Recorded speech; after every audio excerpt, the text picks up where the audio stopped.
stood with Barney Bowman, part of the end of month, third place Barney, £36,000 and the seat into the EPT as well. Have you any idea which one you're going to go into? Well, I hear they're doing one in the Caribbean, so that wouldn't be bad, would it?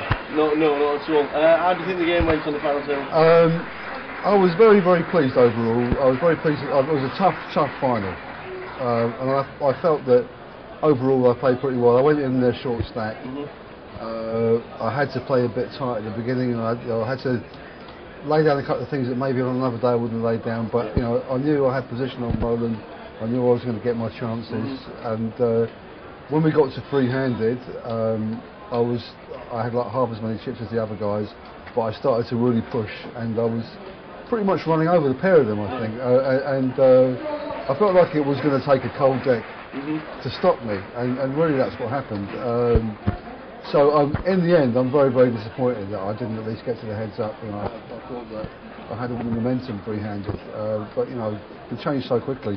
And fair play to those two. You know, they both played very well, and Joe, you know, he's doing a lot of things right at the moment. You know, and you know, everything was falling into place for him, you know, all the way through the tournament. And he's people don't realise how many moves he's got actually.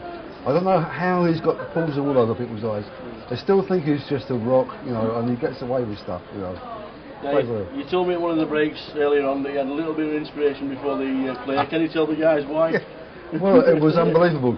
I woke up this morning to find that some bookmakers were laying me at 20 to 1. 20 to 1 on one of the monsters to win. Yeah, I mean, that was just, it was an unbelievable rick, and we were all piling in on it. In fact, it was probably my best chance of winning the tournament was that everybody in the final table had backed me. So, like, but you know, I mean, and in the end, of course, you know, I did have a good shot. You know, and so you know that kind of like, I was a little bit insulted, but a little bit inspired to try and prove them wrong.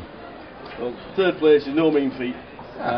On the Great British Poker Tour, was see you in 2008. Of course, yeah, I love it. I'll be back for every single one next year. Marvellous. Thank you very much, Barney. Thank you. Second place, Rob Akery. How are you feeling at the moment? Pretty happy. I played really well, and I mean I played my best and got lucky and did all right. What a fantastic lineup to be sat down with all these guys. Yeah, there's a lot of good players at the table, and they're all really nice guys as well, like really friendly. Yeah, you play a lot of poker online. That's where you've got your money from. Is it true you just finished uni? I sort of dropped out of uni. Is that with making too much money at poker? Yeah, I thought I'd give poker a try. Now you've come second in the Great British Poker Tour. Yeah. £53,000 plus a seat in the Aussie Millions. You're obviously going to the Aussie Millions now. Yeah. And the experience there playing with world famous stars, you're looking forward to it? It's going to be great, yeah. Yeah, hopefully I run as well. Don't know. Are you taking your girlfriend? I hope so. she's stood in the background, she's laughing. Australian in January. £53,000, second place. It's just a dream come true, isn't it? Yeah, I can. At the start of the day, I was more than happy to get top 5. Yeah. It was like my aim, and second, definitely happy with that. Second place. Hope to see you on the tour next year. Yeah. Enjoy Australia.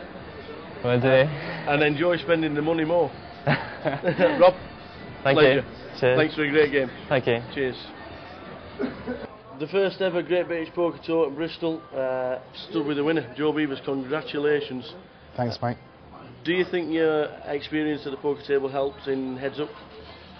Yeah, obviously. I mean, you know, unless you get to the final stage as a heads up, you're not going to get that experience. And to be honest, I've forgotten what it was like a little bit. You know, I've been making a few final tables and going deep in tournaments, but the field these days are so big, it's like winning 2 or 3 tournaments in one. Obviously there's only 100 runners here, but there are some good players. You know, it was a tough tournament with a great structure. Yeah. And I had a game plan heads up, and I did it, and it worked. You know, I could have fallen flat on my face from any second. You've probably never seen Rob play before? It's funny actually, because Rob was on my table on the very first day. Right. And I saw him do a few things. He does a lot of things right. He's a very good young player.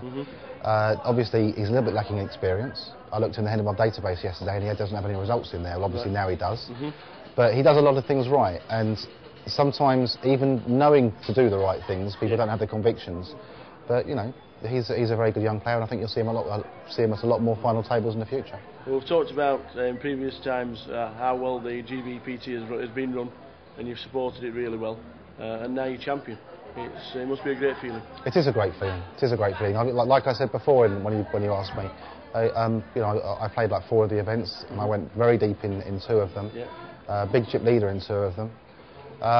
Obviously, there's a bit more play in the grand final, and I didn't get unlucky when maybe I might have done, and then I got lucky when I needed to. So. Well, thank you very much, and many congratulations. Appreciate it. Thank you very much. Joe Beevers, 2007 GBPT winner. Thanks, pal. Thank you very much.